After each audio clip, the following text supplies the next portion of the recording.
I guess like overall in general, I still feel like remember Beamer's comments last year in the post game Mm-hmm. where everyone was like, what do you make of like, why could you do this? Why could you do that? And he's like, have you looked at their roster? Like, have you looked at their players? Like, Yeah. and like, That equation hasn't gotten much better on the offseason, Mr. Beamer. exactly. Welcome to My God a Podcast. I'm Jim Wood. In this episode, John Powell and I preview number one Georgia's SEC opener against the South Carolina Gamecocks, and we answer questions from you, our listeners. As always, remember to check out store.mygodapodcast.com to see our latest merch, and you can follow us on social media at MyGodAPodcast. Finally, we'd love for all of you to come join us at Dog Central. That's DAWGS Central.com. Now, let's join the conversation in progress.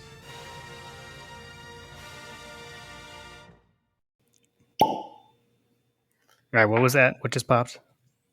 I popped a new bottle of Elijah Craig's small batch, and we're going to see how it goes. I haven't had this one in quite some time. As a matter of fact, I think the last time I actually had this, one of our fraternity brothers had given me a bottle for my birthday a long time ago. Nice. Well, I believe it was in our season preview episode.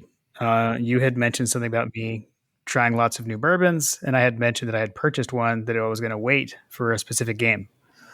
We have reached that game.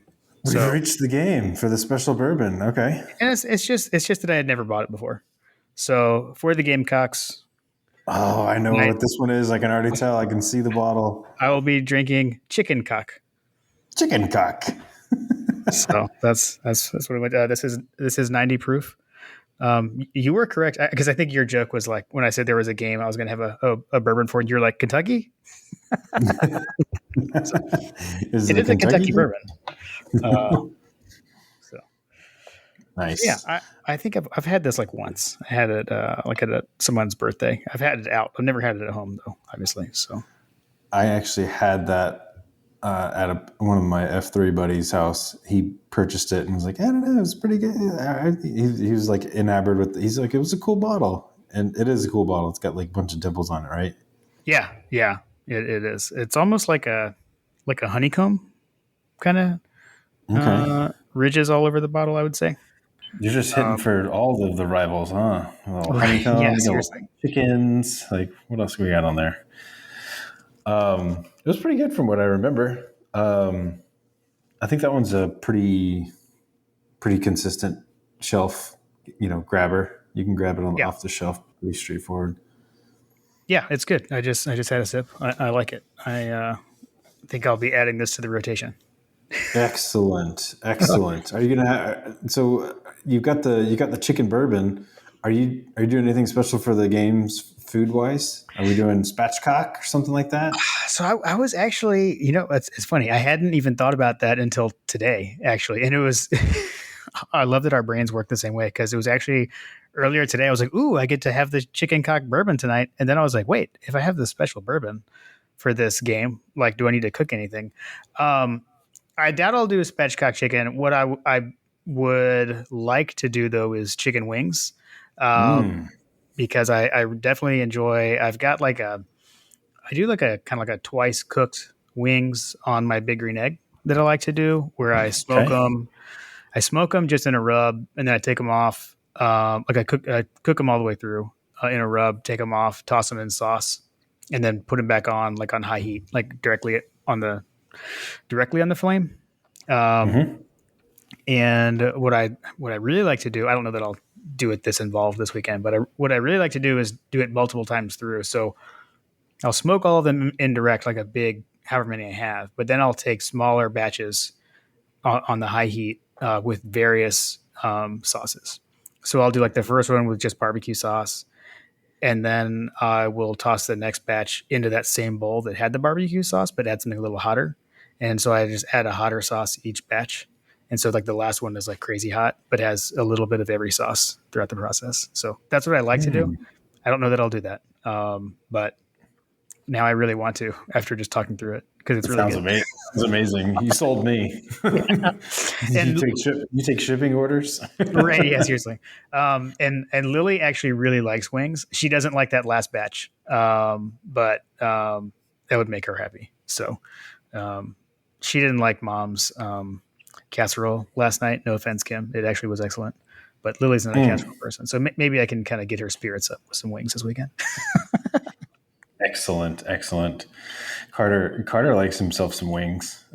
He's a big buffalo wing guy. Lindsay loves wings too, so maybe we'll have wings. I don't know. We'll see. Those things take Yeah, forever, and you guys got a smaller family than we do. yeah, yeah. Well, and that's the thing. I always end up making too much Oh wow. because like I want like the various flavors or whatever, so I buy too many. Yeah, Um, there you go. so yeah. Wow. Now I'm hungry. So thanks, Jim. My bad. My bad. You didn't bring any podcast snacks? I guess we don't tend to do that. I know I don't. So we're here. We gotta talk about South Carolina now, and Yeah, I'm not too we can happy about it, Jim. we can talk about it. Let's hit the matchup. The quick matchup rundown. So we got 12 o'clock kickoff in Williams-Brice Stadium. The game is on ESPN. ESPN proper, so no I feel ESPN like two or I feel like every time you mention South Carolina Williams Bryce Stadium, you gotta have like a God. How did I not put that on the? I guess like I said, Oh, I'm sorry. Were you trying to like talk? I guess it's a good thing I didn't put it on the soundboard because then we don't need to hear that any more than we do. No, we don't need. No one. I feel like that was a popular song like back when I was at UGA. Yeah, That's how like when they old that started thing doing it. is. Yeah, it was like an actual song you might actually hear in the clubs. Now it's Right. just like, oh my gosh, that song. Well, they not only do they do that, but then they also do just like the way the chicken or the rooster or whatever it is, just like the cockle-doodle doing that it does over the PA system is quite annoying. So hopefully, but that is kind of like Rocky Top, right? So like if you're playing well, you kind of can shut it up. So hopefully we're able to do that on Hopefully, Saturday. we're able to do that. Yeah. So the ESPN crew, I'm not familiar with these folks. Mike Cousins is the play-by-play. Max Starks is the analyst, and Mike Peasley is the sideline reporter. So I don't know. I'm blanking on these folks. So hopefully they do an excellent job. As long as we don't have Beth Mowens, I'm fine. Right. Seriously. The official No offense. hashtag. What's that? No No offense. offense to Beth Mullins. Yeah, I'm not a huge fan of her either. Um, Official hashtag is UGA verse SC. Um, then the weather. So the last 2 weeks there's been all the talk of will it rain, won't it rain, etc. But so as of right now for Saturday, clear skies, high of 84. I expect it to feel a lot hotter than 84 degrees because as we all know, Columbia, South Carolina is like the hottest place on the planet. So it'll be hot. Um, I know we've heard a lot of people talk about that Kirby was really big into the conditioning preseason and kind of to prepare for this game, like wanting it to be hotter in Athens than it was several times. So hopefully we're ready for that. The all-time series record is 53-19-2. Georgia owns that. And then at Williams-Brice, we're playing at South Carolina. Georgia is 23-10-2 all time. And in the last 10 matchups, Georgia is 7-3. So that is that. The last 2 weeks we've been playing pretty like rare opponents, right? That we have played very few times. So what? Oregon was the second meeting. Samford was the much debated second or third. We realized it was the third meeting. Yeah, we've played these guys a ton. So I didn't try to go deal it like looking for super crazy fun facts. So my first fun fact is that you hate South Carolina. I don't. I do hate South Carolina. I do. I'm not a fan of Columbia. South Carolina is a. We've probably told this story in the past, but just for any of the new listeners, um, my birthday is September 8th. Um, Recently celebrated my 41st birthday, and my daughter, incidentally, also has a birthday, or has the same birthday. Um, and the day that she was born, we lost to South Carolina. And this is, I mentioned it on Twitter for those of you that follow us on Twitter. I mentioned that there was a spoiler alert on a particular game question. Yeah. Um, 2007. My daughter was Yeah. born in 2007, and that was not a good day for, for me, but it was a great day at the same time. Right. Right. Right. That tends to be. I'll get to that. I'll get to that on the story when on the question later. But yeah, Okay. South Carolina and I have a love hate relationship. It either like throughout college and when they were somewhat competitive with the ball coach down there. Sometimes Hmm. they had a propensity to ruin my birthday because it was always around. We always play South Carolina second game of the season. It's always around my birthday. So for many years, it was a do or die. It was a do or die for the old JP. Yeah, man. And just like everything else, Gaffney sucks too. So there's that. I mean, it is in the same state. Um, like, yeah, man, like when we were in school, we kind of struggled with these guys, Mm-hmm. a lot. So yeah, but I am glad that it's at least back to being, an early season game. I think it's kind of back where it, or at least where we're used to it being. Yeah, I don't know. I don't like change. So I think that for there was a stat, and it's long since escaped me, but like for a while there, I think it was during the Richt era. During the Richt era, it was whoever won this game controlled the East yeah. because it was a time period when it was after Urban Meyer, and that whole regime had kind of died down. So like Florida was in flux, so it was kind of up in the air. Tennessee was in flux, and so South Carolina was good for the shocker here and there. And Mm, so for the longest time, whoever won this game historically controlled the East in recent years. The other thing is that historically in the back in the Richt era, this is obviously before Kirby, but like back then, historically this game was pretty close. yeah, it was close for a Um, while. Yeah. it was like I mean like the average score of this game was historically pretty close. Like it Right. was always Right. like a 16, 16-13, 16-14, 18-14. It was not something that where there was a lot of points scored. Yep. Yeah, for sure. That's my memory of this rivalry as as I recall it. Yeah, for sure. Um, I've got one more thing in here that's kind of related. So this is my a roundabout fun fact. So I don't know if you saw this when Kentucky beat Florida this past weekend, which we can laugh about that again briefly, I guess. But uh, along with that, Mark Stoops became the all-time winningest football coach at Kentucky. He surpassed Bear Bryant.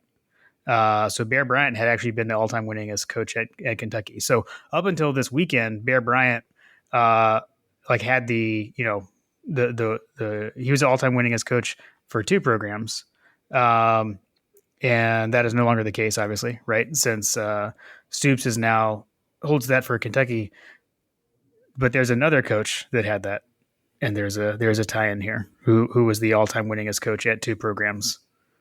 Do you know who that would be? Who was the all-time winningest coach at two programs? At two SEC programs. At two SEC programs. And South Carolina is one Um, of them. Hint. yeah, South Carolina, Georgia. No. So one coach is the all-time winningest coach at two different schools that he coached at. Both are in the SEC. So you see what I'm saying? Oh, So oh, Bear Bryant was the all-time winningest coach at Alabama and Kentucky because he used to coach at Kentucky too. Bear Bryant coached all over Hmm. the place. He coached at Kentucky. He coached at A&M. He coached at Bama. Right. I feel like Um, John Heisman is like that too. right. Wait, what? Why am I struggling with this so badly? Steve Spurrier. Oh, the old ball coach. Duh. Totally. I'm like off in my own little world here, Jim. You're like, Hey, you're like, what are we're we trying recording today.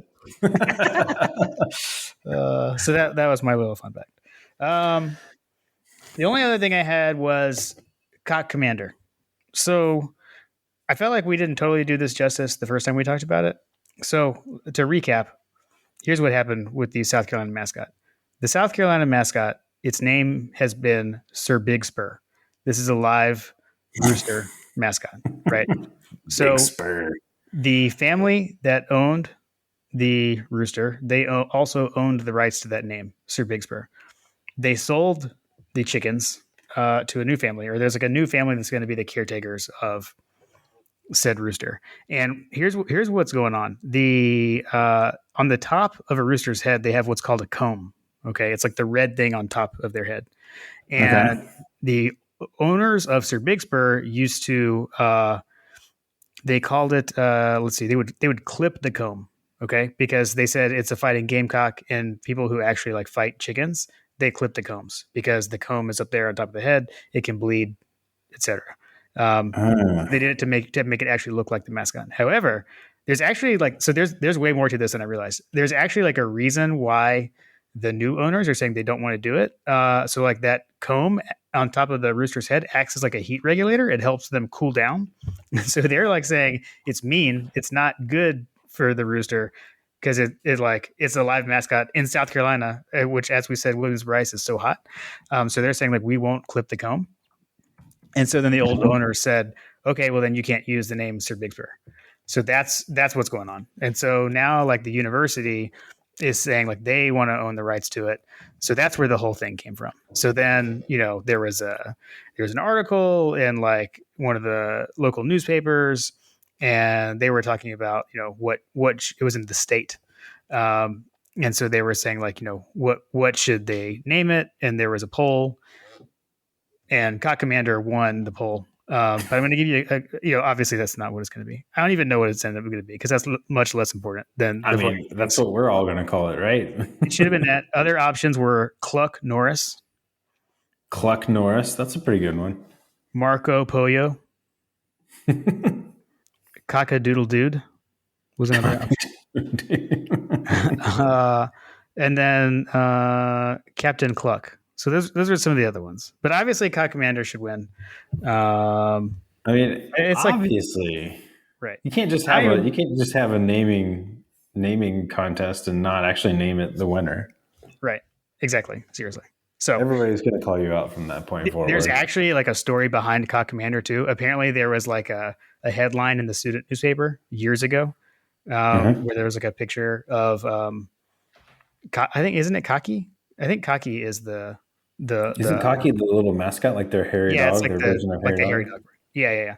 And so there was an article that said something about Cock Commander in like the headline, and like it actually printed in the newspaper. So that's like where the legend of Cock Commander originally came from. So it actually wasn't like out of the blue. Like it actually had been used before, kind of as a joke in a newspaper article once.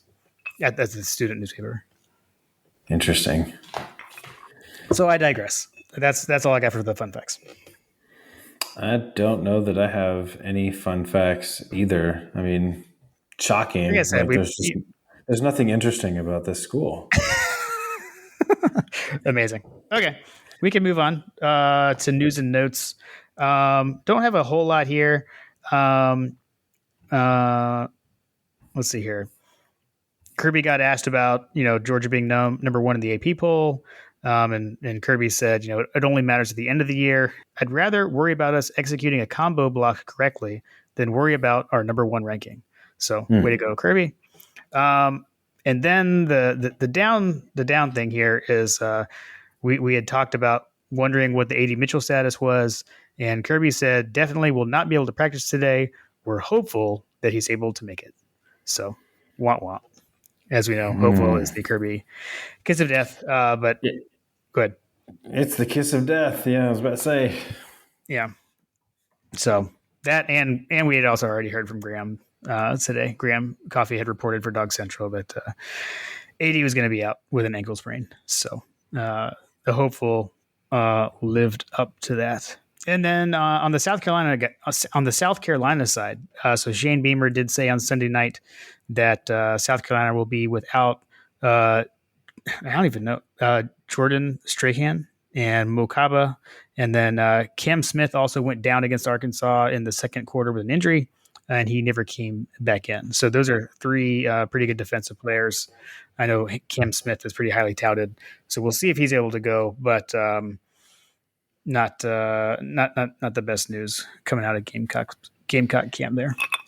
I mean, when you're trying to go up against the number one pass or one of the top, number two passing game in the country, Mm-hmm. yard for passing yards per game. So, yeah, good luck with that, guys. Right. Sounds about right. All right. Well, let's go ahead and then get into the game a bit. So why don't we start off just with, like we usually do, kind of what we're looking for when Georgia has the ball. So when Georgia's on offense and the South Carolina's on defense.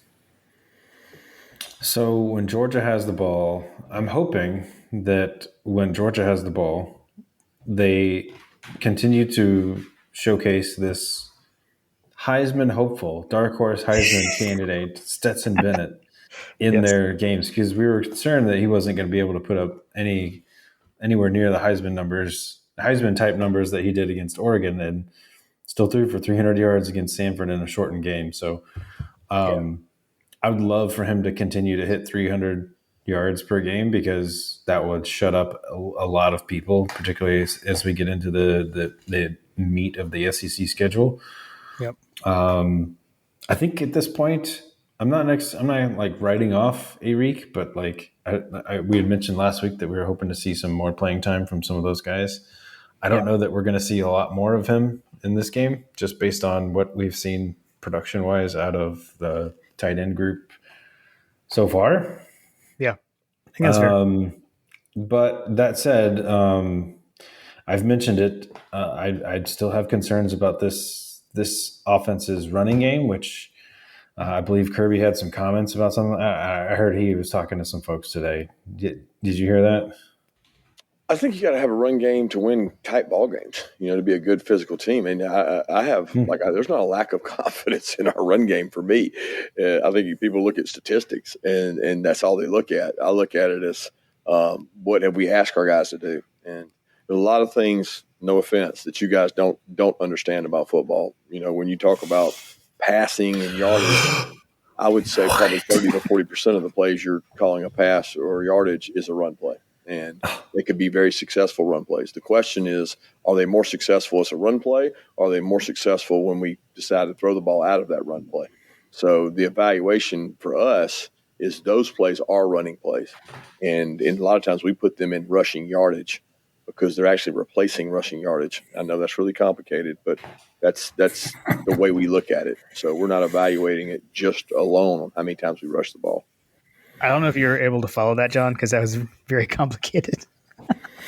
Oh my goodness, that was so complicated, Kirby. This is I think I texted you this earlier, but I really hope that this doesn't become Kirby Smart's like in the arena comment that comes back to haunt him later in life, Yeah. and also to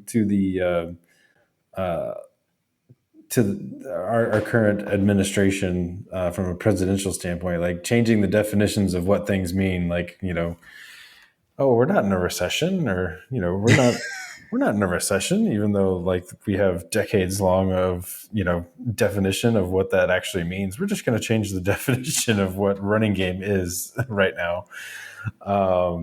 But yeah, I mean, I think everybody understands what he's saying. Like, I mean, basically, a Yeah. screen pass isn't necessarily a pass. It's a running play, or a swing pass out to the running back in the flat that runs for 15 yards. Yeah. That's a running play. And then, I mean, I think the probably even more accurate an accurate play that I actually saw. Like, I mean, when you got someone running running across, in motion, and Stetson just like tosses it up to him. Yeah, that little like That it feels like tracks a as a shovel pass, pass even though almost. it's Yeah, yeah, it's like a yeah, shovel pass. Yeah, I yeah, mean, like Tebow did that with Aaron Hernandez all day long. It was more of a running play than it was a pass play. So I yeah, get it. I get what he's saying, but I mean, if you have two eyes and you can see like that they're not getting pushed on third down, like yeah. I feel like my criticisms of the run game are still apply. So we'll see what happens. Those are some of the things that I'd be looking for. The other thing is, with AD out, who's going to step up Yeah, agreed. on Yeah, the that makes outside? sense. Yeah, and I think that like to your point on the running game, I think what your last thing you said is the biggest part to me. It's more the push, right? It's not so much like Mm-hmm. okay, yeah, scheme, etc. But like when you're running the ball and you know that you're running the ball and you're running against Stanford, like why can't we push them back? I mean, I guess we could just chalk that up to motivation or lack thereof, against Stanford, I guess, but I don't know that we saw too much of it against Oregon either. But we didn't run a lot against Oregon, so I'm going to be watching that. Definitely going to be watching that in this game. What does the run game look like? And I'm talking from the offensive line. Like I'm not worried about the backs. I've got confidence in our backs. I want the backs to have room to operate when they're handed the ball. You Right? do. Yes, I do. So I do think that there's an element of indictment to the offensive line in regards to the ability to get pushed because in Mister Impose Your Will, you know what I mean. Mm-hmm. He's known for getting the offensive line downfield 2-3 yards, and then Nick Chubb and company come running in for an additional 2 or 3, and then they have a couple yards after contact on top of that. So you're averaging 6 yards a carry, etc., stuff like that. Which I know some of the guys are in certain scenarios, but like the thing that frustrates me, and it's just a small sample size, but we'll see. I'm looking for yards after contact from Kenny Milton when we're running up the middle. I know that he can run outside. I know that he can bounce it outside and get outside and get in space on the passing game outside. To be true, like Zamir White replacement, that sort of thing. Nick Chubb replacement, Sonny Michel replacement.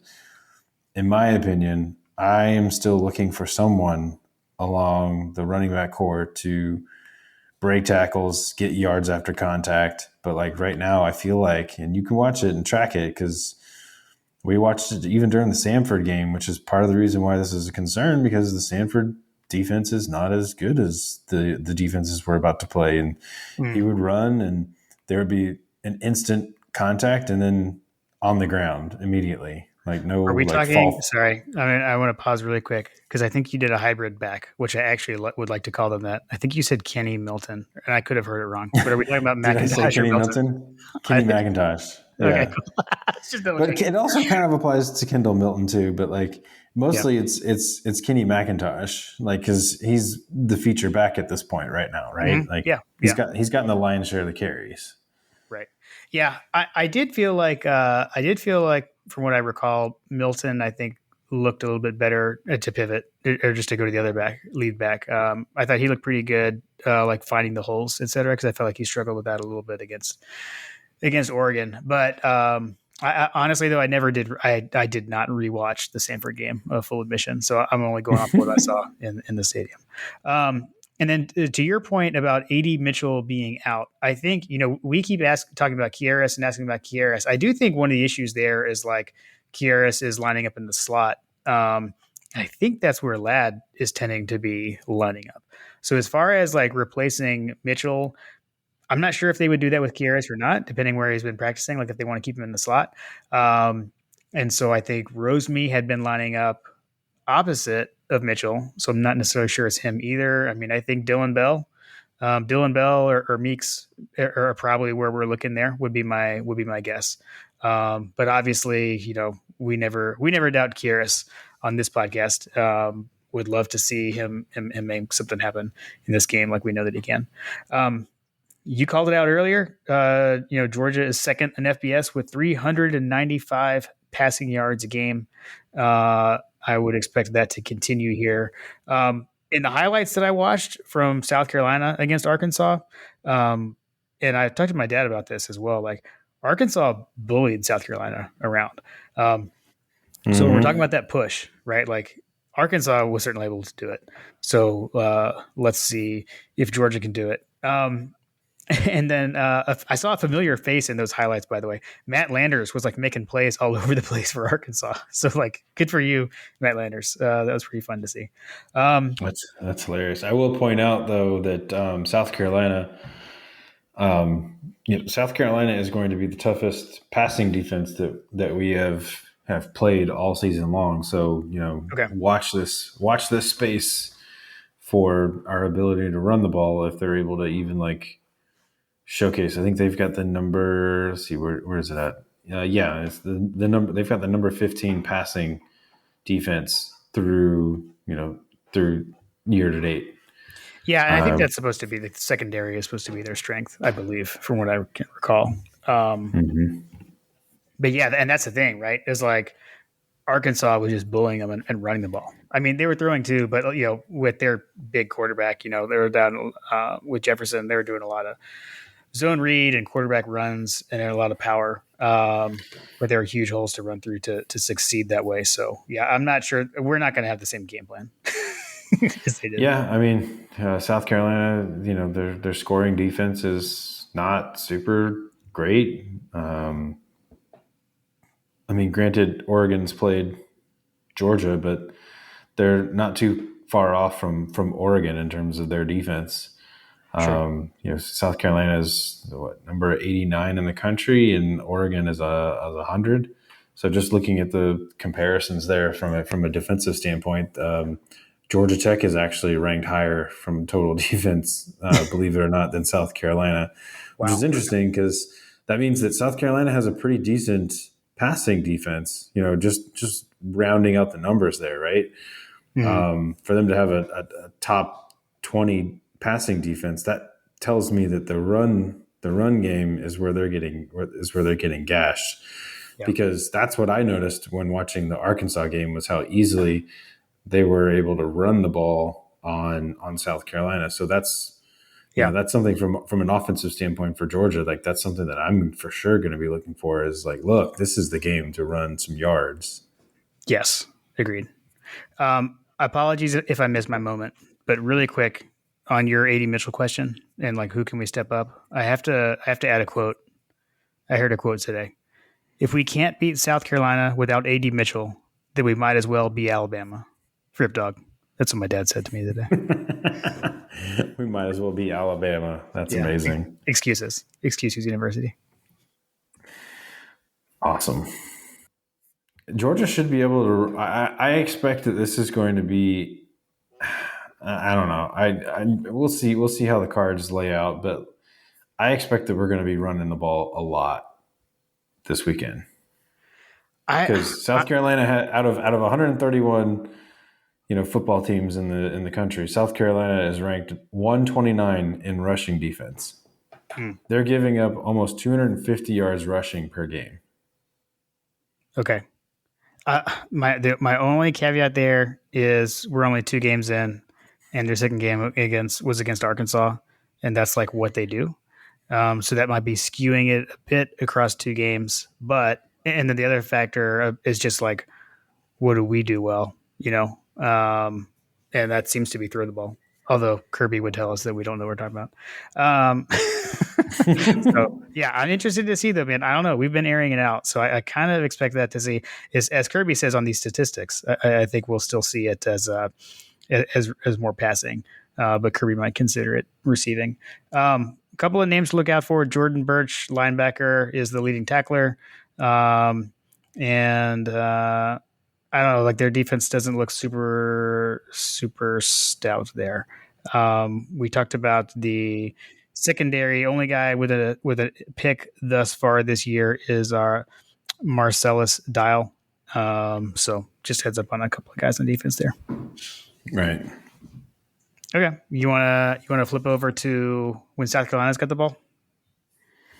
Let's flip the script, Jim. Okay.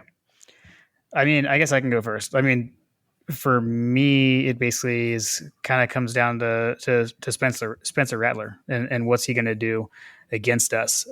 If you think back to last season, they didn't have Spencer Rattler. They had like a former uh, graduate assistant that they tried out there to start the game, and then even had to change quarterbacks after that. But they were able to connect on some downfield passes against us. So we know that Beamer is willing to go after the corners, but I do feel like our game plan has changed a lot since then. So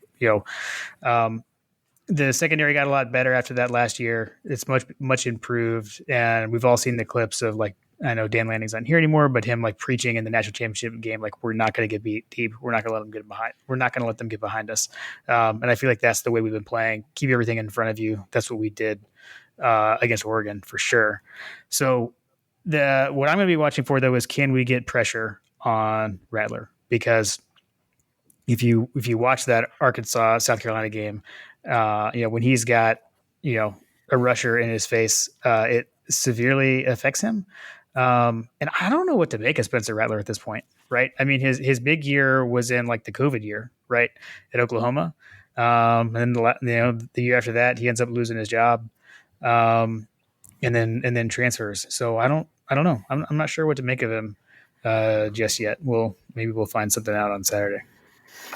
Yeah, I mean, so from a passing game perspective, he's averaging 301 yards per game. That's good for 24th in the country from a passing game. Georgia's obviously number 2. They're averaging almost 400 yards per game passing. Trying to look at some teams that are kind of near them. So Cincinnati, 309. North Carolina, which seems to be trying to just outscore everyone as best as they can. They're at 310. And then some teams that are a little bit worse than them. Utah's, number 36.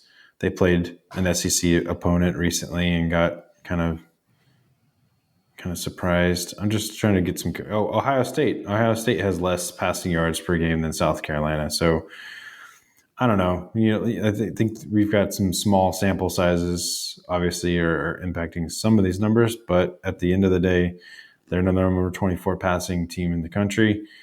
On the flip side of that, from an offensive standpoint, they are number 125 for rushing offense in the country as well. So they are they're averaging 60 yards per carry, which is... Wait, that'd be a lot. 60 yards a game? Sorry, 60 yards per game, sorry. Obviously. Oh my gosh, this is a dynamic rushing attack. This is a dynamic rushing attack. Yeah, exactly. On the passing, Rattler is third in yards, I guess, in total yards passing thus far in the season, behind Stetson. So you got Will Rogers. Mississippi State is first thus far. No shock there. Stetson coming in second though, and then Rattler's in third. So do they have another passer that's in the stats there then? Because how is Georgia number 2 and South Carolina is number 24? Georgia probably has some backyards. Some backyards on top of Stetson's yards. Whereas I don't know. I don't know if South Carolina has played any backups. Yeah, I don't know. That's interesting that he's number 2 and Stetson's number 1. So but I was doing just the SEC. I was looking at just the SEC. Stetson's second in passing yards in the SEC, and Rattler's third. Got it. Sorry, I went national to SEC. Sorry. Yeah. I'm just looking nationally. Yeah, I expect that they're going to be trying to throw the ball. Because let's just say, if we hold them to their season average of 59 yards, I have a feeling that we're going to see some sacks, Jim. Right. Yeah, and then that's the thing, right? Where can we get that pressure? Oregon was able to kind of, I think, just negate that with the game plan with Bo Nix getting the ball out so fast. Can South Carolina do that? I'd like to think I'd like to think no. I feel like, man, I know it was Sanford, but we just rotated so many guys, and we started to see some of that pressure start to come through. So I don't know. Would love to see. Nolan Smith had a big sack against South Carolina last year. Would love to see him do that again. And then I don't know, man. I'm really excited to keep seeing the development of Malachi Starks. He continues to impress. Something we didn't talk about. He was lining up all over the field last week. I mean, he was like, safety, linebacker, everything. He really Malachi. is. Yeah, yeah. Like my dad kept pointing that out in the stadium. I mean, he was lining up all over the place. Um, so I don't know. He's a unique talent. But yeah, like I said, pressure is like such a great equalizer, right? So can we Yeah, get to Rattler? agreed. So in terms of that, so if they can't run the ball, I do expect that they'll default to the a Bo Nix kind of situation. So Georgia's yards per attempt right now is hovering right around 10 yards per attempt. That's good. That's good for 16th in the country. Whereas South Carolina, I think it's like 7 something. You're talking per passing Uh, attempt. yeah, passing attempt. So Okay. like just thinking about how far downfield are they throwing? Yeah, he's averaging 7.9 yards per Yeah. attempt. Yeah. Yeah. So they're not throwing it quite as deep. So I wouldn't be surprised if we start to see some bend don't break in the passing game, just keeping everybody in front of us. Particularly as South Carolina, if the run game fails them, basically, they're going to start trying to chip away, get the ball out quickly, so that we can't pin our ears back and just tee off on Rattler. Yeah. I don't know. I guess like overall in general, I still feel like remember Beamer's comments last year in the post game where everyone was like, what do you make of like, why could you do this? Why could you do that? And he's like, have you looked at their roster? Like, have you looked at their players? like, Yeah, and like that equation hasn't gotten much better on the offseason, Mr. Beamer. exactly. So that, I mean, to me, it really is like the Jimmys and the Joes kind of deal here. I mean, they didn't. I don't feel like they've closed that gap. So I'm not sure. I mean, I guess you could say like with Rattler coming in, that's an improvement there, at least on the offensive skill position. But I don't know. Like I said, I'm still not really sure what to make of him. So Yeah, we'll see. they got 105-star recruits. Yeah, right. Exactly. Yeah, man. But their rushing yards are pretty abysmal. I mean, Marshawn Lloyd's only got 53 yards on the season on 18 carries. So Yeah, that's the leading rusher at 2.9 yards a carry. So it'll be interesting. if he's averaging 2.9 yards a carry, it's going to be a long day in Sandstorm Town. Yeah, for sure.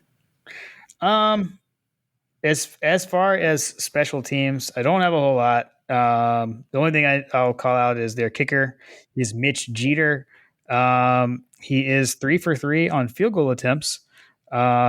He's actually and he's 2 for 2 on field goal attempts of over 50 yards. So that doesn't quite match up with the fact that he's also 2 of 3 on extra points. But at any rate, he's got a bit of a leg. So we can watch out for that. Yep. Hopefully we don't have to. Hopefully we're not really too concerned about Mr. Mitch kicking it 100,000 miles. Seriously. All right. I think that's what I got. You want to hit the listener questions? Let's hit the listener questions, Jim. As long as we don't have to talk about Gaffney. Well, my yeah, we didn't talk about the fact that I sat in Gaffney on my way to the game last weekend, and we don't have to talk about it now either. All right. First up, Zach, SC Dog 864. Have you guys been to any games in Columbia against the Cox? If so, any memorable experiences or moments? Have you ever been? I know you have this hatred for them, but have you ever been to a game there? I've been to Columbia. I've not been to a game in South Carolina. Okay. So I've been twice. And Zach, if you want to know if I have any memorable experience, I was there in 2002 when David Pollock took the ball in the end zone. That's a good one. That was a good one. And shocking, I was there with my dad. So we were there together. We were sitting in that end zone, actually, like in the upper deck in that end zone. So that came like right towards us. So that was cool. Did you see it happen, or were you just like everybody else, like, "Oh my god, what the hell happened?" Okay, so like, did I see it happen? Yes, but did I understand what I had seen? No. And actually, I kind of remember like that I had a bad viewing angle, like a bit of an obstructed view. I wanted to say this is how I remember it. Whether this is reality or not, I'm not sure because it was a long time ago. That's actually 20 years ago, by the way. Probably pretty Oh close. yeah. That's, um, so the way I remember it was like I actually couldn't see Pollock by the time he had the ball because like the way the upper deck overhang blocked part of the end zone. I feel like he kind of like disappeared, but then he just jumped up, was running around the ball, and everyone was so confused. And like when and then the ref signaled touchdown, and it was like, well, that can't be right. And then like they showed it on the jumbotron, the replay, and you were like, you still couldn't make sense of it. We're like, I'm still not sure what happened because Still we not didn't have sure like what happened. HD jumbotrons back then or anything. So I feel like I still didn't quite know. So yeah, but that was pretty cool. That was pretty cool. I feel like if coach didn't have that in the over unders, maybe he didn't realize it was going on. But how many times do you think that that's going to get mentioned in the pregame? The Pollock play, Yeah, the Pollock play, yeah, that being especially with it 20 years ago. and Pollock being an ESPN employee. Exactly. That's a good one. That's a good one. I got to add Zach. So he said that as a child, Mark Richt high-fiving me out of the tunnel, just a simple way to help make sure my love of Georgia football remained with me forever. So Zach, you got to let us know if that was that game, if that was that 0-2 game or what game that was. Let us know. All right, next up, Georgia. Hopefully I'm pronouncing that correctly. I believe I am. How do they keep from being overconfident now that they have jumped Bama for number one? I would say that Kirby's going to keep them humbled.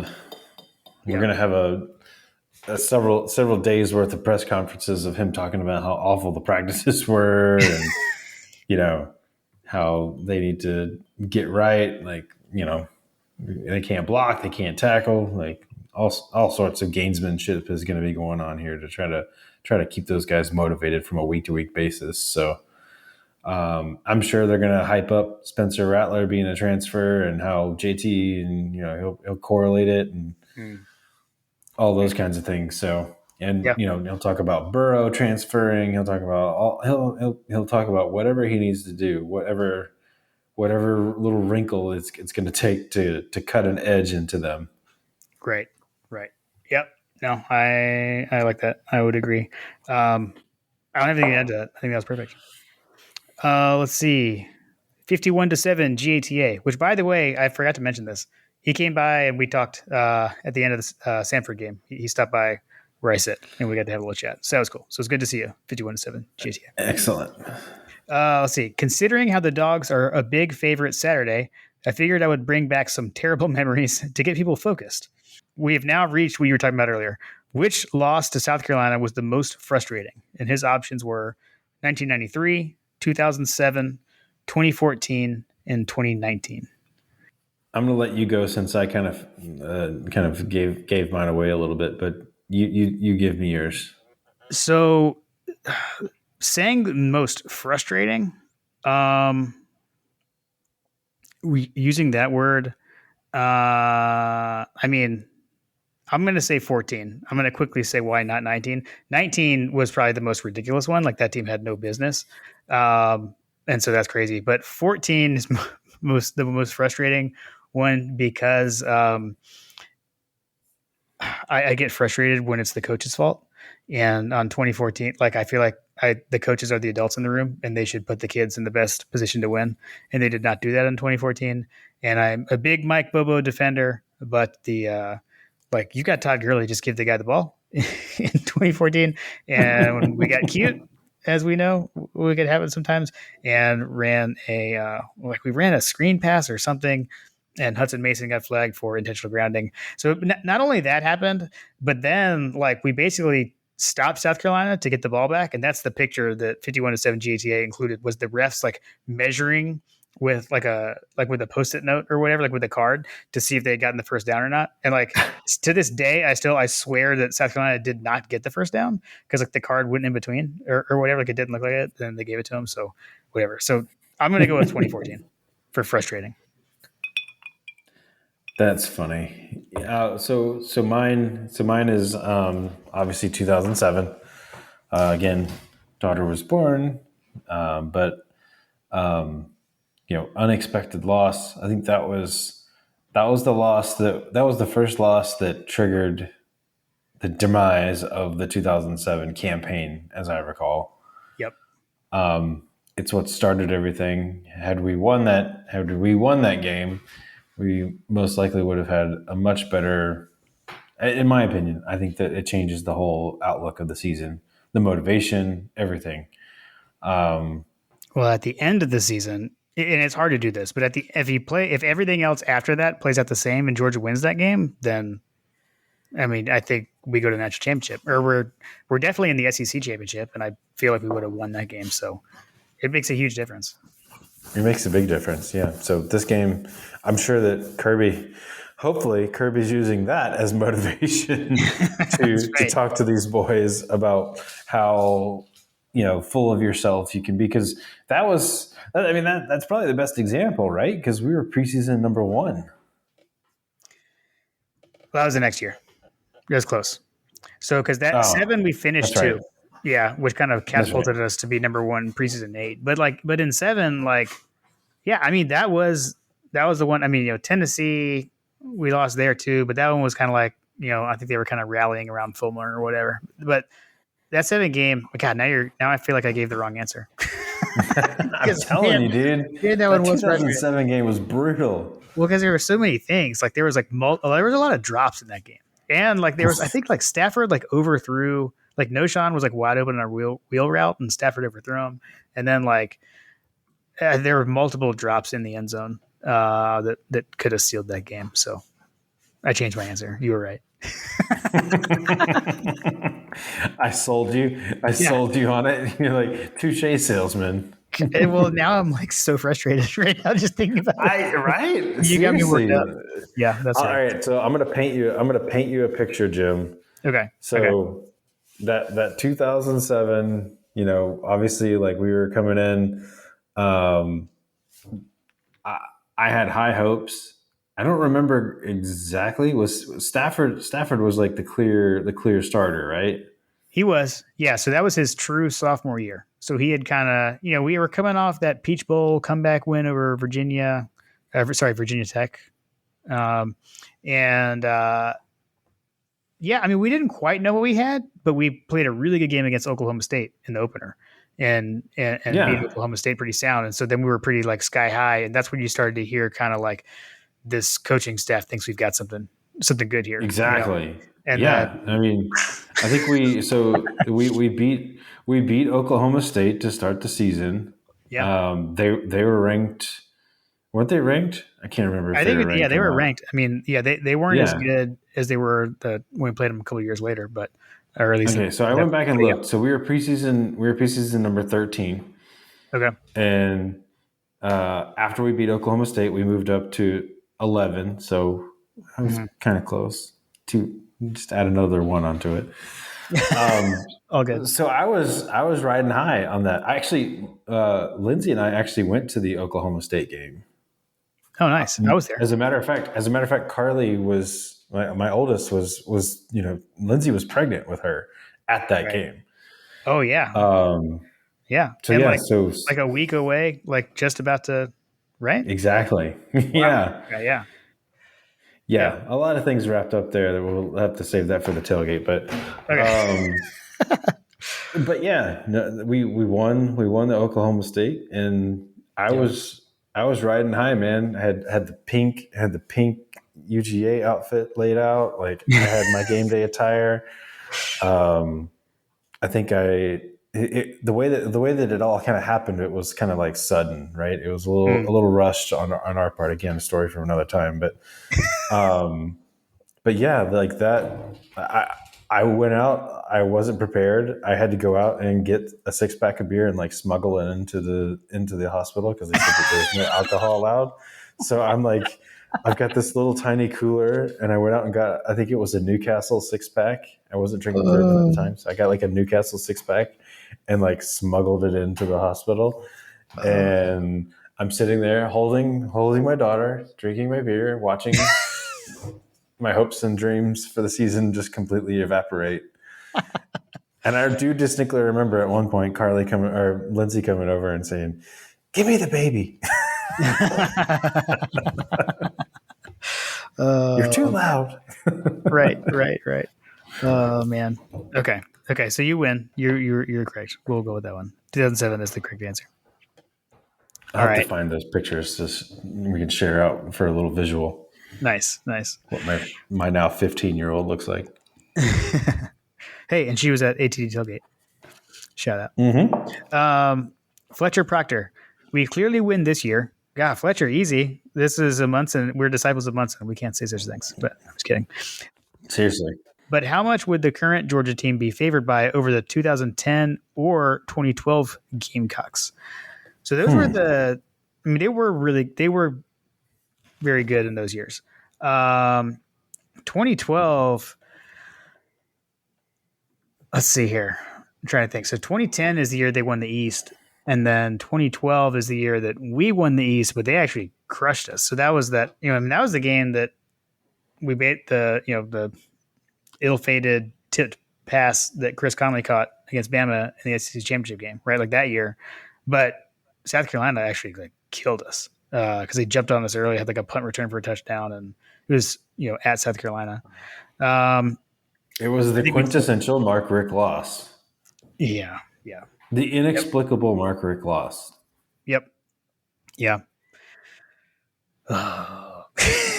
Which, by the way, we had 2 of those in 2007, by the way. So, right. Yeah. 2010, I don't know, man. 2010, I would say 2010. South Carolina ended the season 9-5. In 2010? Mm-hmm. Oh, they went to the SEC championship. Then they went 10-2 and went to the SEC championship game and lost to Cam Newton and Auburn. Is the way I remember it in 2010. I'm looking at Wikipedia 2010 SEC football standings. Did they go? Yeah, they played South Carolina. It was South Carolina Auburn. Yeah, they were 9-5. 9-5. They were 5-3 in the SEC. We were 3-5 in the SEC. Wow. That's crazy. Dude. I'm telling you. So yeah, they beat Southern Miss. They beat Georgia 17-6. Beat Furman. They lost to Auburn. They beat number 1 Alabama 35-21. Yeah, that I remember. They lost to Kentucky the following week. And then they beat Vandy. They beat Tennessee. Lost to Arkansas. Beat Florida. Beat Troy. Beat Clemson. And then they played and lost to Auburn in epic fashion in the SEC championship game. Because was 2010 the Chiswick? Was that the Chiswick year? Yeah, that was the Cam Newton year. Yeah. No, that was the Chiswick year. Okay. Yeah. We almost had them that year. Yeah, man. Yeah, seriously. Oh, well, again, I don't know. Yeah, I thought they were. That's crazy to think about. 9-5. Yeah, that is crazy. Wow. So I would say that we would probably be ranked higher. I mean, we would probably be favored pretty decently on that one because they were on that one. Yeah, that's the funny thing is I actually think their 2012 team was probably better than their 2010 team, from what I can remember too. So because I remember being super impressed with that 2012 team and they just blitzed us in that game. So, I mean, we'd still be favored. I don't think we wouldn't be as big of a favorite as we are right now. But we'd still be pretty heavily favored. Yeah, I don't think in any of those games we would be as heavily favored as we are right now. I mean, right. We'll get to the spread, but yeah, agreed. But I'd say we'd still probably be a 14-point favorite, at least. I would think. Honestly. On the 2010 team? Yeah, you're the 2012. I think so. I think we'd be double digits. I mean, we were, whatever we were pretty good. So. And then he had a second question: Is USC Junior the second tier SEC team you most enjoy beating? And he gave some other options like Kentucky, Vanderbilt, Missouri. He said, I used to hate South Carolina because of Spurrier, but now it's Kentucky because of the shiny helmets. So I know for you, it's still, I would assume South Carolina is still the most hated among that group. Oh yeah, for sure, South Carolina. Yeah. Yeah. I mean, we've literally dissected some of the worst losses that I can actually. I mean, I'm looking at it like 07, 2010, 2012. Like we just talked about it. Like these are Yeah. all years that had we won the South Carolina game, we probably would end up in Atlanta. Right. Yeah, for sure. I mean, even in 2012 we did, but like you know what I mean. Yeah. I think my most hated second tier SEC East team is Florida. Hold on, Jim, you mispronounced it. Sorry. Florida. I was going to make that joke and say Tennessee, but then I last minute pivoted and said Florida. So sorry. Okay. We can continue. Okay. Will Kaplan. Zaxby's versus Cane's versus Chick-fil-A versus Bojangles. Who wins? And I don't have this written down, but as I recall, you asked a clarifying question. I did ask a very important clarifying question because it changed the entire narrative of this question. Okay, let's hit it with us. Do you recall what it was? Because I don't have it written down. So my clarifying question was, are we talking chicken tenders or are we talking like chicken sandwich? Right. Because for me, it would have been a slam dunk chicken sandwich situation for Chick-fil-A. So of those options. Yes. Now I do have a bit of like, I've never seen Star Wars before moment. I've never had Raising Cane's chicken fingers. Okay, here we go. My God, a podcast agreement. Neither have I. Oh, snap. There are so many angry people right now. I can only imagine. I bet Hunter's one of them. I mean, clearly, Raising Cane's is not a sponsor. Yes, not a sponsor at all. They don't have it where I live, is my defense, and I have not been to one as I've got in Athens. I haven't gone yet, so when I'm there, I'm fairly. Let me see here. I have to like look at this because I think that they have some like near-ish by, but like I don't know where. I mean, can I? I'm like apologies, but my answer is Guthrie's. I know Guthrie's wasn't on the list, but let's be honest, Zaxby's is a ripoff of Guthrie's. Like the people that started Zaxby's, 100%. They literally worked at Guthrie's and were like, "Hey, you should franchise." And Guthrie's like, "No, we just want to keep doing what we're doing." And they took the recipe and started Zaxby's. So like. Now, that could be urban legend, and I totally got that wrong, but that's what I've heard. I don't know, man. It sounds like a pretty awesome business story. I don't know if you listen to that podcast, but I mean, like Guthrie's on Baxter Street. I mean, there is no telling how many times I went there and got a chicken tender box with no slaw and extra toast. I mean, that was my go-to order. I mean, I got extra fries, but extra fries. Okay. Yeah. It's totally the same thing though. It's exactly the same thing. But didn't Will also say like, and you can include the sauce, which the Guthrie sauce, I mean, dude, you could put like a dirty penny in that sauce and take it out and be clean. Amazing. That's doing amazing things to your digestive system. I love it. So that's my answer. I know that wasn't an option. Between those, I don't know. I mean, like Bojangles, I'm more into like the chicken biscuits. I'm not so much like I love that. I don't so much get like tenders there. And Chick-fil-A, although Hug Dog had some Chick-fil-A tenders at his tailgate, and they were quite amazing. Well, if you've had like 5 bourbons and right. So that was good. But yeah, so I don't know. But out of those, I mean, I guess it would be Zaxby's, but really that means Guthrie's for me. So my answer, I haven't had Raising Cane's. It looks like the only one like anywhere near us is actually in Athens. So maybe we need to take a field trip to Raising Cane's the next time we're in town and bring some Raising Cane's to the tailgate to sample. But not having had Raising Cane's, I've got to go with Zaxby's on this one because I almost forget that Chick-fil-A has chicken tenders. Yeah. That said, now you want to throw the sauce into it? Okay. If you throw the sauce into it, like Chick-fil-A hands down. Like I don't care what it is. The Chick-fil-A sauce, the barbecue sauce, the Polynesian sauce, the sauces are like just so far and above better at Chick-fil-A that whatever I could put together is what we would do there. I feel like sauce Twitter has kind of fallen off. I feel like we need to resurrect sauce Twitter. I We think should we need to. resurrect sauce Twitter. He's going to have to make a comeback. So we'll have to make a note of that. So Will, thank you. If you can't tell, we enjoyed that one. That was fun. That was fun. Yeah, I mean, I needed some serious clarifying questions. Yeah, I think you I mean, you hit the nail on the head with Bojangles. I didn't even know Bojangles made chicken fingers. I always just pictured it as like a chicken biscuit place. Yeah, I'm all about the Cajun chicken biscuit. That's my go-to when I'm there. Yeah, so the Bojangles over here in Marietta that is near us is so much more convenient in the location, and frankly, like I don't know, the Chick-fil-A that we drive by to get to soccer when we're traveling to soccer early in the morning.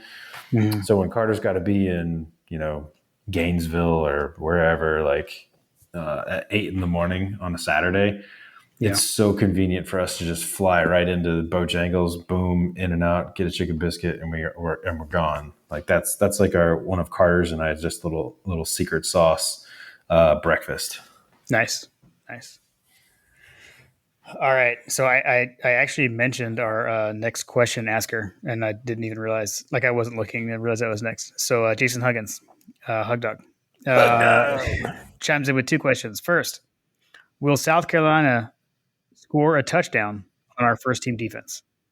So John, I'm going to put you on the spot because last week we had a question of when would this team give up the first touchdown, and you said South Carolina. So are you staying with that? I don't know, man. They're out so many defenders. All right, so he clarified the question for me. So first team defense, absolutely not. Okay. I think we shut them out.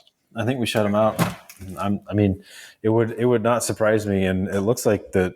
I know we're going to get to the odd shark portion or the spread portion of the conversation, but it looks like this Vegas kind of thinks that way. Yeah. I mean, to me, it's hard because last week when we talked about that, I said yes, that South Carolina made sense to be the first one. But now, like, I was actually looking at, we look at the official Georgia game notes, and when you look at like the scoring by team, offensive points scored per game and defensive points allowed, and you see Georgia's points allowed by game on average 1.5. It's just like, holy cow. Yeah, dude. It's the average, like we're the number one scoring defense in the country at 1.5, the best. Remember like preseason, we were talking about even if you were twice as bad as you were last season, right, you're still at 17 points a game. And here we are, like, right, holy crap, could you get any better than 1.5? I mean, come on, guys. I mean, in the very first game of the season, we had the offense like, we've got to score a touchdown against this defense. Like it happened in the first game where we reached that moment. Oh man, this is a tough one. I'd love to say no. I'm trying to. I don't see them like marching down the field on us and having like a sustained drive. The question would be like, can they exploit something? Like, do we mess up? Honestly, right? Because that's how they scored on us last year. Right, they had those two long touchdown passes last season, and it was basically like busted coverage. Jim, can I help you on this one? Yeah. Can I help you on this one? Yes, you can. I'm just going to ask a simple question, and you can answer as elaborately as you want.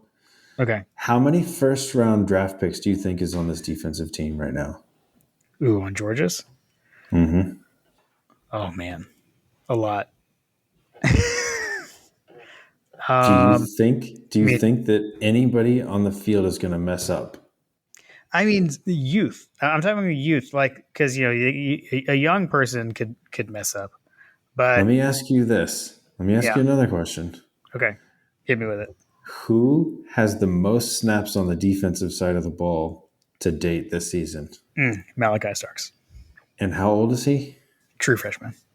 Do you think that Kirby Smart entrusts his defense, his precious precious defense to a true freshman without completely and utterly trusting that Okay. youth. You've talked me into it. In Kirby, we trust no touchdown for the Yes, first deep defense. exactly. The precious remains. Amazing. All right. Hug Dog has got one more. What is your favorite pregame tradition when on the road? Are you a big road game? I know you guys, like you went to Tech last year. Um, Mm-hmm. I don't go to nearly Went to as many Clemson road. last year. Well, that's true. Yep. I don't go to as many as I used to. Like in college, I used to go all the time.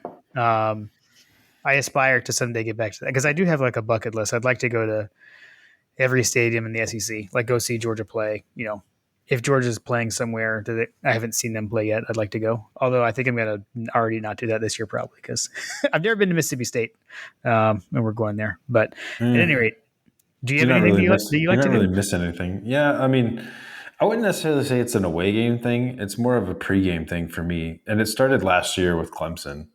Mm-hmm. I try to go for a pretty long run pregame. Like on Saturday before the game.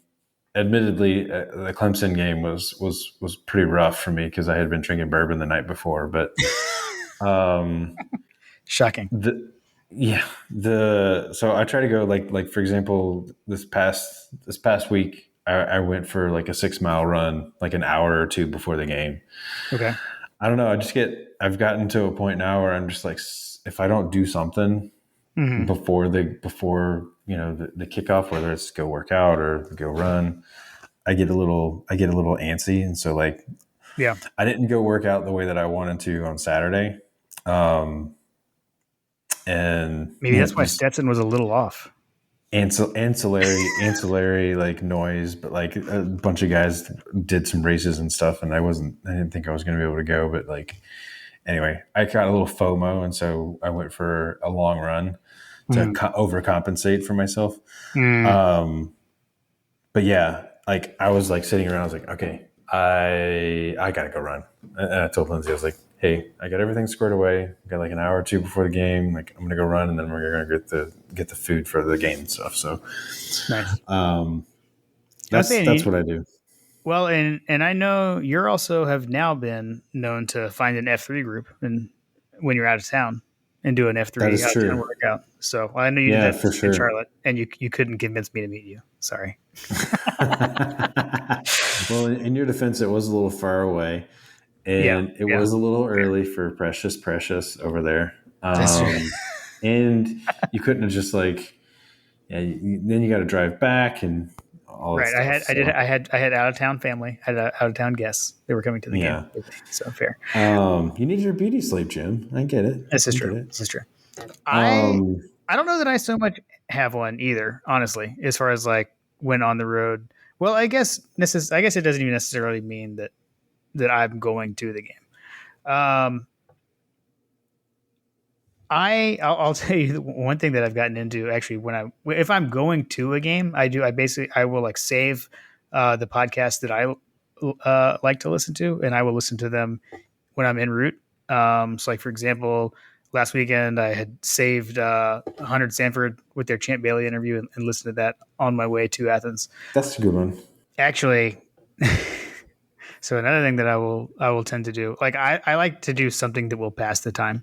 So if I'm at home in Georgia's away, it could be a workout, or like if I haven't gotten to my yard work, like I'll get out and mow the lawn in the morning, and knock that out. Because I like to pass the time because I get nervous, and I get way more nervous actually when I'm not there. Like if I'm going to a game, like I'm going to go to a tailgate or whatever. You've got like traveling to the stadium, all that kind of stuff, and I don't get as nervous. I get like super nervous when games are on TV. Um, I'm much I'm much more frantic on TV than when I'm physically there. Um, if I'm actually going somewhere though, like I mean, still like if we're setting up a tailgate, I will say like when we went to Notre Dame, like we walked around the campus a lot. So I do like to just kind of try to at least kind of see what the campus of where we're going is like. So I guess that's what I would say when I'm like actually on the road at an away game. Okay. Interesting. Yeah. Nothing super exciting. I sense a consistent nervousness amongst the Munsoners in the Yeah, room. seriously.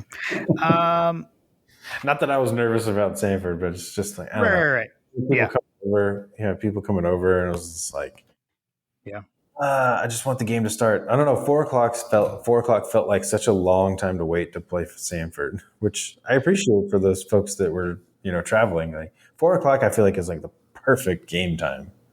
It is, again, so this is kind of funny. Something, again, we didn't talk about, like, with it being, I mean, I guess the fourth quarter being shortened, didn't even really play into this. Like, it was a 4 o'clock kickoff, but when it got to the fourth quarter, like, they had it, like it said, like, light up Sanford, and it's like, it's still light outside. Like, you can't light up Sanford because it's not dark out. That was a Sure. fast game, regardless, even up until that point. So, Right. yeah, it was kind of weird. Hey, we'll get to kickoff a lot faster this week with it being a nooner. A nooner. Yeah, seriously. Less Um, less liquored up those Gamecocks are, the better. right, seriously. So Hug Dog finished it off with hope to see y'all at another tailgate soon and go Dogs. So yes, I will. I will definitely come back. I think there was some back and forth there. I don't have it written down, but I did. I think he said something to the effect of "Thanks for the shout from the last episode," and hope I was a good host or something like that. And I was like, I actually need to respond to that because I guess I'll do it right now. Like, that's like the understatement, Jason. Like, come on. I mean, I had a it blast. sounded amazing. Yeah, it was awesome. So yeah, my dad and I had a blast there. Dwight was there. Got to see Dwight as well. So it was cool. It was a good time. So yeah, we'll bring back and I will bring John with me eventually. We'll Yeah, I'm like looking. I'm trying to see like when. I'm looking at the schedule. Auburn is the game you need to come to, and that's Yeah, what we got to figure that out because that's what the one Paul's coming to as well. Paul Muchnick. Paul Mushnick, PT Solutions. Oh yeah, did he mention that? I can't remember. Yeah, he did. We'll discuss this after the episode. The podcast after the podcast that we have. Exactly. That brings us to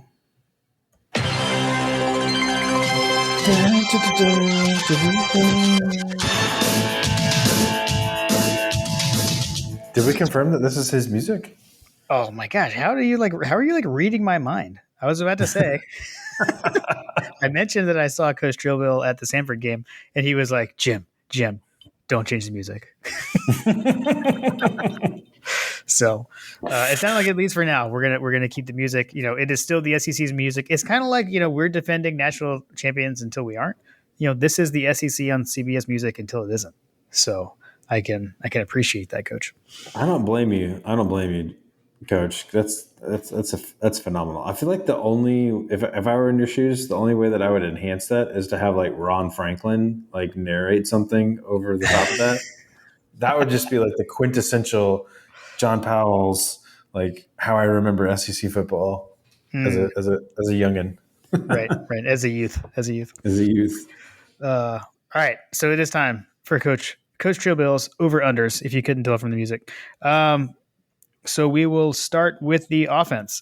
Over under Stetson total touchdowns set at 3.5. So running and passing, I'm guessing. Yeah, exactly. 3.5. I'm gonna go under.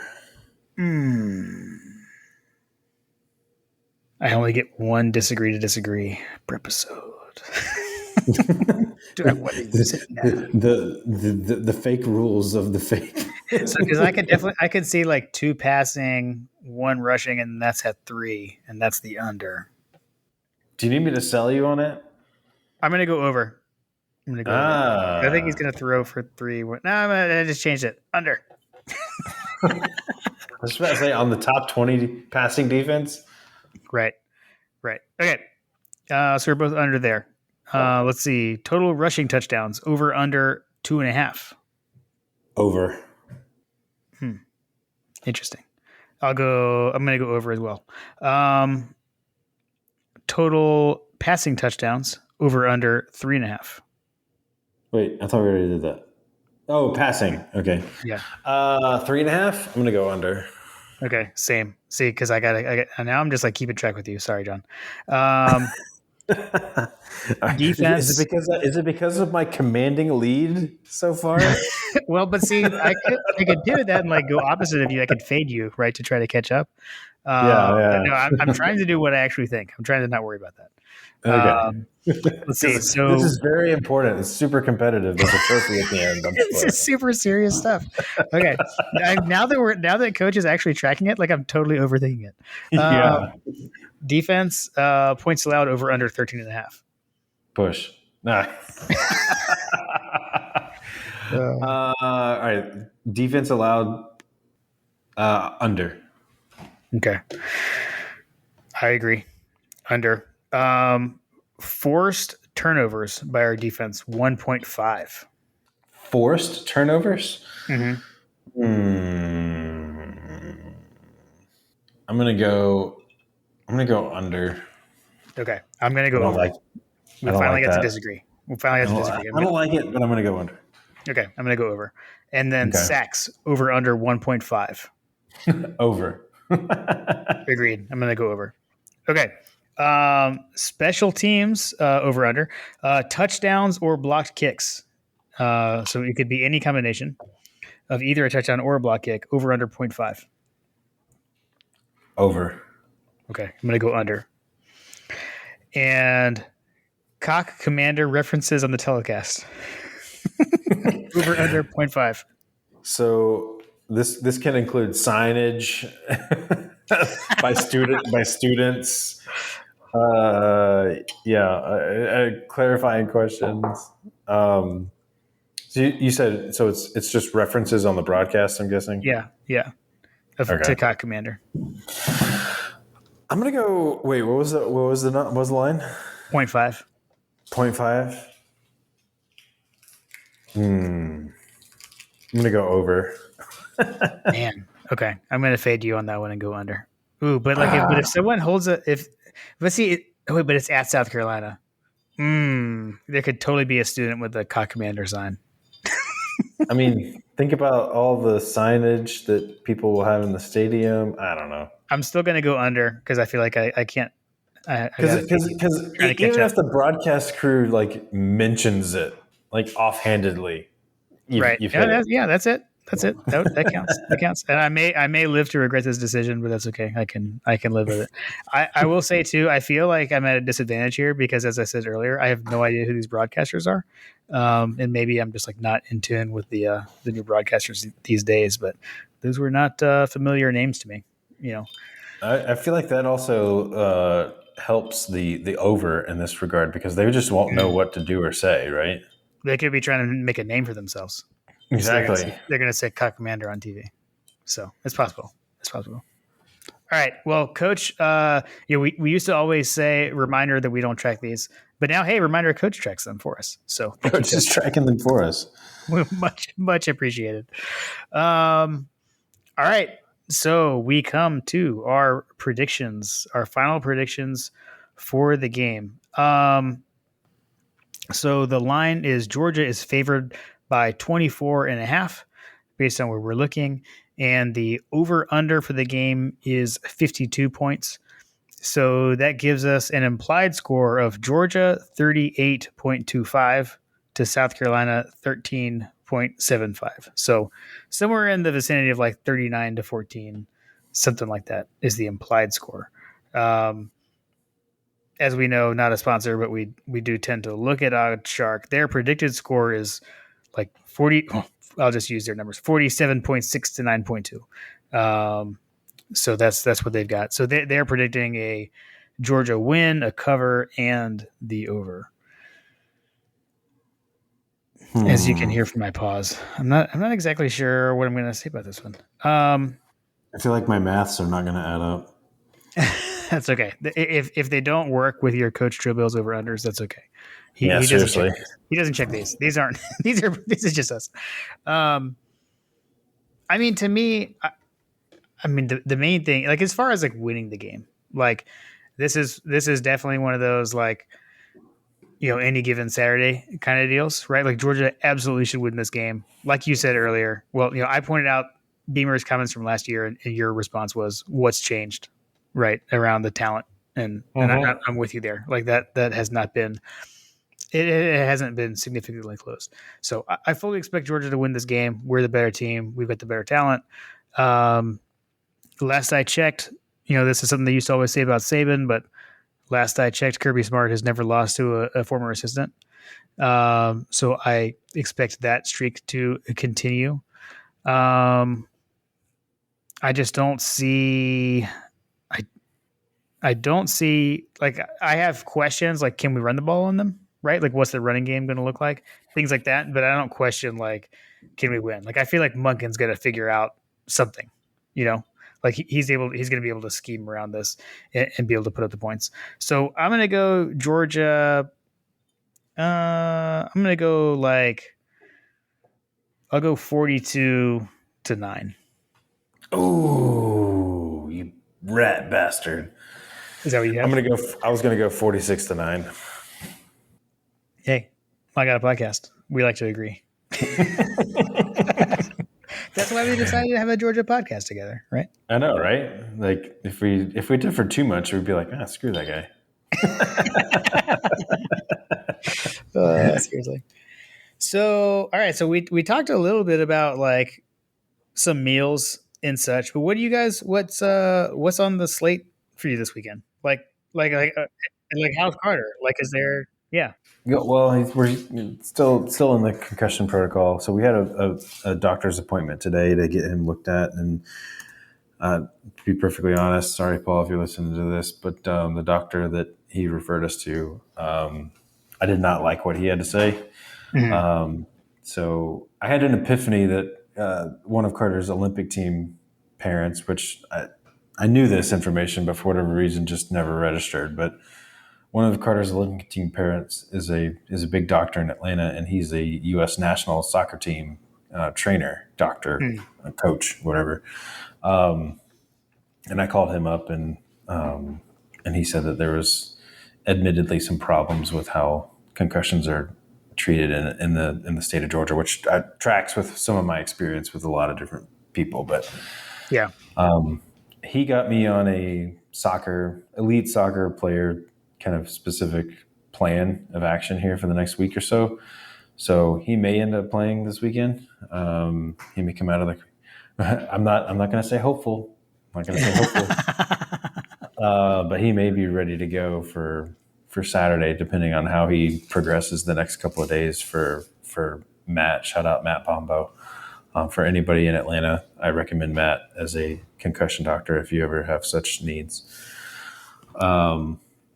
But yeah, there's an outside shot that he could play, but I have also gotten wind that the team that he's supposed to play is trying to back out of the game. So we'll see. We may not have a game, so I may be 100% accessible for the game. So we'll see.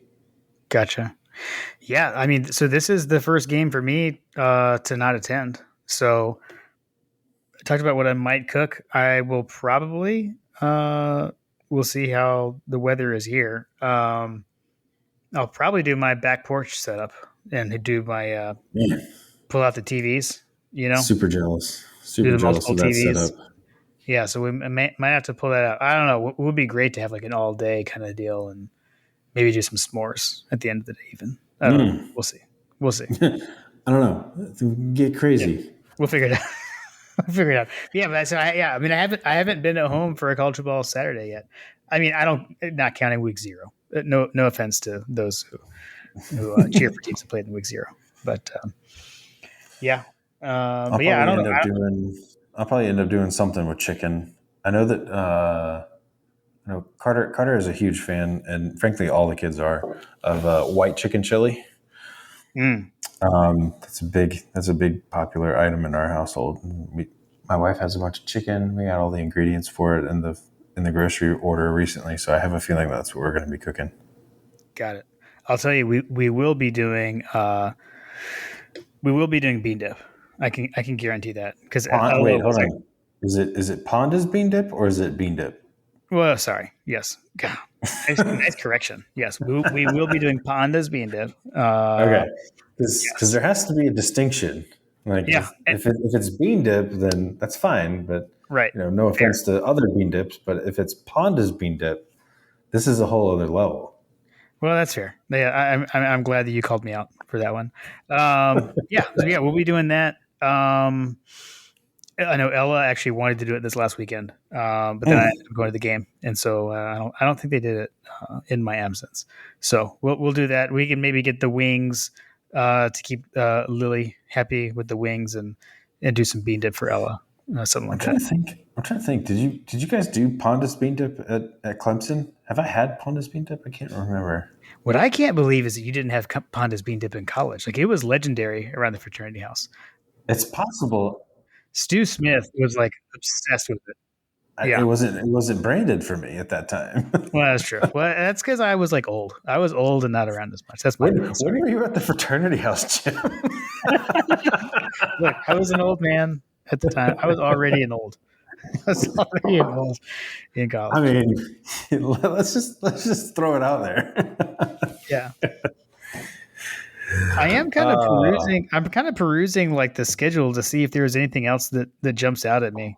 And the only thing, like, just to see, because I was talking about like sitting on my porch and kind of like with the multi-game viewing kind of oh, deal. you're talking about what? Yeah, what other games are on? What Yeah, are I the mean, other there's not games a of lot note? other than our boy Hunter. Ole Miss is playing Georgia Tech, so that would give us a Hey, real reason to cheer for Hunter's team. we're all Uh, rebels. We're all rebels. yeah, and I guess it looks like Alabama. I guess I can't even really make this joke because we played Sanford, but I'm going to make it anyway. After you play Texas and almost lose, you got to follow that with Louisiana Monroe. So whatever. Um, Hey man, they gave them all they could handle in Saban's first year, so I mean, they beat him, right? Isn't exactly. yeah. So I don't know. I don't see anything super marquee other than that. I know game day is actually going to App State after they're fresh off their A&M Who's upset. App State playing? Are they playing like Furman or something? Like who are they playing? Uh, okay. Oh, it's Troy. Troy at App State. It's a 3:30 game. Hmm. It's an ESPN Plus game, and it's got game day. That's pretty funny. What? Yeah, yeah, Go home. ESPN, you're drunk. BYU and Oregon. That could be interesting for UGA.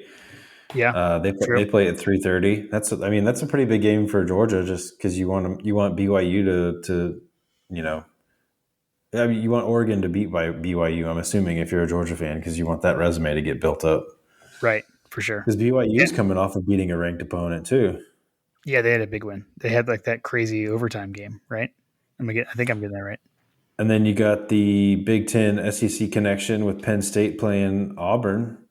If you are a Ron Franklin hater like I am, James Franklin, Ron Franklin, who you sorry, like? James Franklin. Sorry. Why would I like tarnish his memory? Right. Um, the other one is what probably was supposed to be game day, Miami and Texas A&M, but I guess but with A&M If you haven't losing. watched the SEC, did you watch the SEC short? Oh my gosh, yes, I did. It was incredible. Like, again, I'm glad to see Hope back because like the end of Hope with Georgia was so lame.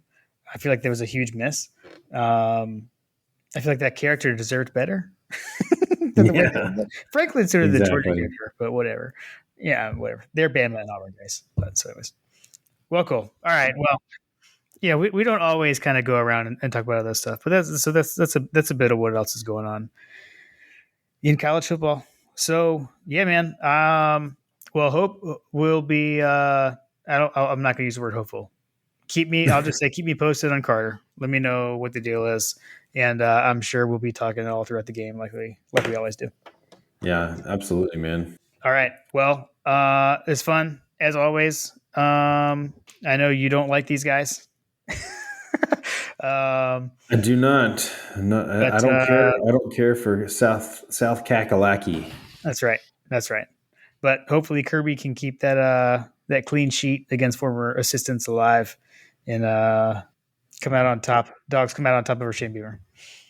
Heck yeah, man. No touchdowns and lots of points.